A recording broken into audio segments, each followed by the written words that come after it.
বিয়ের মরশুম চলছে আর বিয়ে বাড়ির নেমন্তন্ন পাবো না তা কি করে হয়। তো দৃশানকে নিয়ে প্রথমবার চলে গেছিলাম বিয়ে বাড়িতে। আর দৃশান এর আগে কখনো বিয়ে বাড়িতে যায়নি, ওখানে গিয়ে ও তো পুরোই অবাক। কি করলো চলো চলো দেখি। আশা করছি তোমরাও বিয়ে বাড়ির নেমন্তন্ন পেয়ে গেছো আর সেখানে গিয়ে খুব মজা করছো, তাই তো? এখন আমি রেডি হব, তারপর হবে দৃশান, আর ওর মা তো অর্ধেক রেডি হয়েছে। তো ওকে মোটামুটি এখন একটু পেট ভরে নিয়ে যাওয়া হচ্ছে, যাতে ওখানে গিয়ে একটু শান্ত থাকে। আর এদিকে আমি চুল বাঁধছিলাম আর তোমার দাদাভাই এসে বলছিল যে আর কতক্ষণ লাগবে আর কতক্ষণ লাগবে, কিন্তু জানোই তো আমাদের একটু টাইম বেশিই লাগে। দৃশানের রেডি হওয়ার পালা। এই যে দৃশানের সোয়েটার, এটা পরবে, এটা ওর ফুল প্যান্ট, আর এটা ভিতরে পরবে, উল্টো হয়ে গেল দেখো না। আর এই যে ওর জুতো। আমি চুল বাঁধছি, দেখো ওর সাথে ওকে রেডি করা মানে যুদ্ধ করার। যখন ও দাঁড়ানোর তখন দাঁড়াবে না, দেখো যুদ্ধ করা। হাফ রেডি হয়েছে, এবার সোয়েটার পরাতে পারিনি, কান্নাকাটি করছে, সোয়েটার পরবে না, তাই তো? সোয়েটার না পরে বেরোবি? চুল বাঁধবি না? বাঁধবে না, চুল বাঁধবে না। আর ছেলেকে নিয়ে হাসি মজা করতে করতে আমরা হয়ে গেছি রেডি। আর বেরোনোর সময় ও একটু জল খাচ্ছে আর ওদিকে পাপা পাপা পাপা করছে। তো তার মাঝখানে আমরা কিছু রিলস করে নিয়েছি ওর সাথে, যেহেতু ও ভীষণ ব্যস্ত মানুষ, ওকে নিয়ে রিলস করা যায় না। তো আমরা রেডি হয়ে গেছি, আমরা এখন যাব বিয়ে বাড়িতে। এই যে আমার ফাইনাল লুক, দৃশানের পাপা আর দৃশান এই যে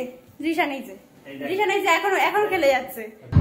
ওর পাপারও আসছে আর আমি এই যে বেরিয়েছি। আর আমাদের গেট থেকে এই যে এই প্যান্ডেল। আর এটা হলো আমার বিয়ের বেনারসি, তো 4 বছর পর পরলাম আজকে। এই পেছন দিকটা এরকম সাজানো হয়েছে।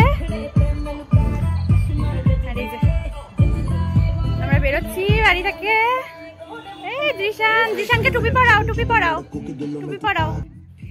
আর এই যে এত সুন্দর ঝাড়বাতি, প্যান্ডেল, আলো এসব দেখতে দেখতে এগিয়ে চললাম। আর এদিকে দৃশান ওর পাপার কোলে থাকবে না, সে নামবে, সে রেড কার্পেটে হাঁটবে। তো যথারীতি ওকে জোর জবরদস্তি কোলে নিয়েই আমরা এগিয়ে চললাম। এই ফার্স্ট টাইম ও কোনো বিয়ে বাড়ি যাচ্ছে, ভীষণ এক্সাইটমেন্ট আমাদের। তো ঢুকেই চলে গেছিলাম কনের কাছে। তো গিয়ে দেখছি তাকে অপূর্ব সুন্দর সাজিয়েছে, খুব মিষ্টি লাগছিল ব্রাইডকে। আর তাকে গিফট দিয়ে আমরা কিন্তু তার সাথে কিছু ছবি তুলে নিলাম।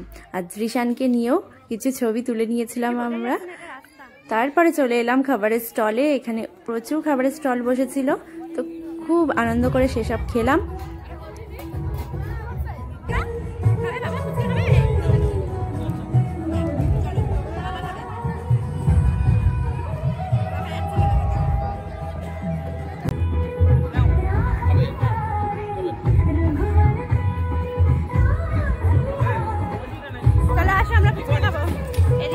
দৃশান ওর পাপার কোলেই ছিল, তাই আমি ওর পাপাকে ফুচকা খাইয়ে দিচ্ছিলাম।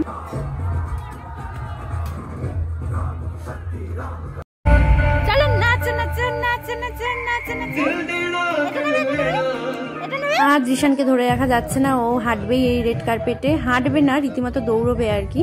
তো যথারীতি ওর দিদি ওকে সামলাচ্ছিল সেই সময়টুকু। এখানে স্টলে ছিল খুব পপুলার ফুচকা, আর ছিল মোমো, ছিল কফি, ছিল পকোড়া, ছিল কাবাব, ছিল আইসক্রিম। তো আমরা সবকটাই ট্রাই করেছিলাম, দুর্দান্ত টেস্ট ছিল। আর এখানে আইসক্রিম দেখে আমার হাজবেন্ড আর লোভ সামলাতে পারছিল না, তো চলে গেছিলাম ওর জন্য আইসক্রিম নিতে। ও কোনো কিছু খাওয়ার আগেই ওর আইসক্রিম প্রয়োজন হলো, তো সেটাই খাচ্ছিল। আর আমি ওদিকে কাবাব খাচ্ছিলাম আর ছেলেকে একটু ক্যাপসিকাম দিচ্ছিলাম। তো দেখলাম হ্যাঁ ও টুকটুক করে খেলো ক্যাপসিকামটা।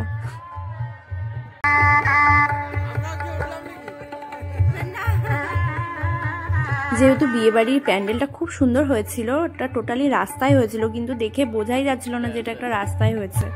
তো এত সুন্দর লাগছিল, বিয়েবাড়িতে যাবো আর ছবি তুলবো না তা কি করে হয়। তো সব ছবি সুন্দর মতন তুলে নিলাম। আর এই যে তারপরে চলে এসেছি মেন কোর্সে। তো সেখানে গিয়ে দেখো দৃশান আমার সব গয়নাগাটি ধরে টানাটানি করছে, তো বসেও পড়েছি। আর যখন আমরা খেতে বসেছিলাম তখন ওকে ওর পিপির কাছে দিয়ে দিয়েছিলাম, ওর পিপি আর ওর দিদি সামলাচ্ছিল ওকে। প্রথম পাতেই পড়ে গেছিল ফিশ কাটলেট আর সস, তারপর সাদা ভাত, মুগ ডাল, মটন কষা, চাটনি, পাঁপড়, মিষ্টি, কোকোকোলা এসবই খেলাম। মেনুতে এসবই ছিল। তো দারুণ এনজয় করলাম বিয়েবাড়িতে এসে, জাস্ট ফাটাফাটি ছিল।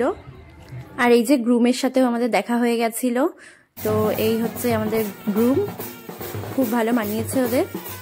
আমরা তো দৃশানকে নিয়ে প্রথম বিয়েবাড়ি খুব মজা করে কাটালাম। তো তোমরাও নিশ্চয়ই এই বিয়ের মরশুমে বিয়েবাড়ি যাচ্ছ, কেমন আনন্দ করছো জানিও কিন্তু কমেন্ট বক্সে। হ্যাঁ।